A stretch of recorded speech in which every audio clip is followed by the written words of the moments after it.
La voluntad, el principio oculto de todas las tradiciones iniciáticas. Existe una pregunta que ha acompañado a la humanidad desde sus orígenes: ¿qué fuerza hace posible la verdadera transformación del ser humano? Cada tradición le ha dado un nombre distinto. Para algunos es la voluntad, para otros, el espíritu, el Tao, la intención, el conocimiento silencioso, el logos o la presencia. Cambian los símbolos, pero todas parecen señalar una misma realidad: el hombre ordinario vive dividido y dormido, mientras que el hombre despierto actúa desde una fuerza interior unificada.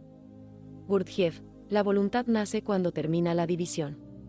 Gurdjieff afirmaba que el hombre mecánico no posee una voluntad propia.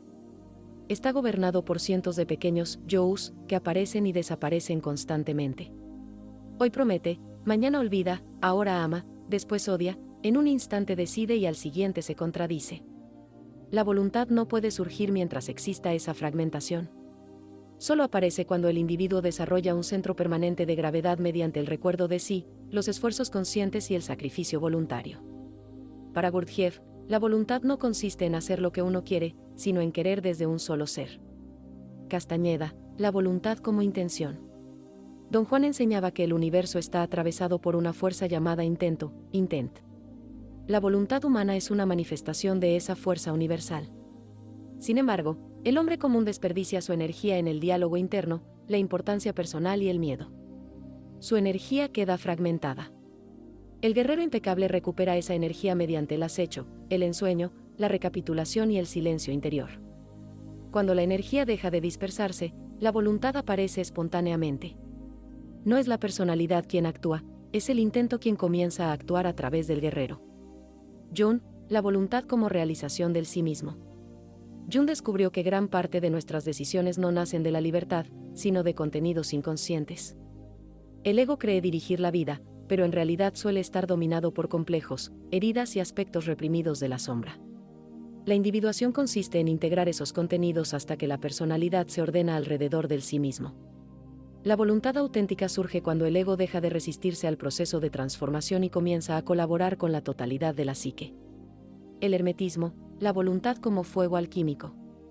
Hermes Trismegisto enseñó que el hombre es un microcosmos del universo. La alquimia jamás buscó únicamente transformar metales, buscó transformar al propio alquimista. El plomo representa la personalidad pesada, dominada por el miedo y el deseo. El oro simboliza una conciencia purificada. El fuego capaz de realizar esa transformación es precisamente la voluntad.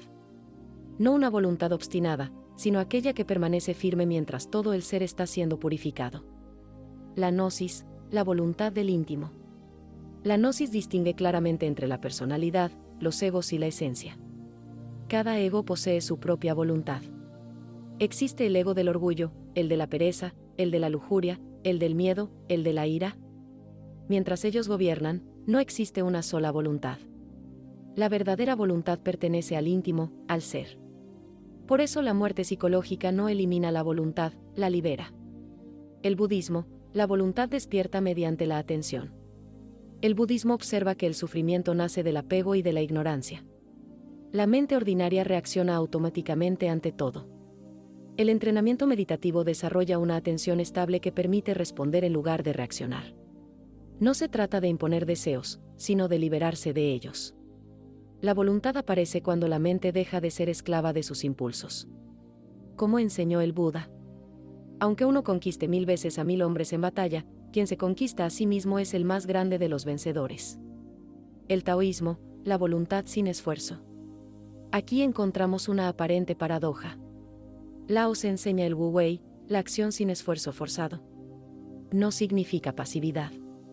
Significa actuar tan profundamente alineado con el Tao que desaparece la fricción entre quien actúa y la acción misma. La voluntad suprema ya no lucha contra el universo. Fluye con él. El estoicismo: gobernarse antes de gobernar. Epicteto decía que nadie es libre si no es dueño de sí mismo. Marco Aurelio recordaba diariamente que las circunstancias nunca pueden controlar la mente de quien permanece consciente. La voluntad consiste en dirigir aquello que depende de nosotros y aceptar serenamente aquello que no depende. La libertad nace del gobierno interior. Viktor Frankl: la última libertad. Después de sobrevivir a los campos de concentración, Frankl escribió que podían quitarle todo a un ser humano excepto una cosa: La última de las libertades humanas, elegir la actitud personal ante un conjunto de circunstancias. Incluso en el mayor sufrimiento existe un espacio donde la conciencia todavía puede decidir. Ese espacio es voluntad. El cristianismo místico.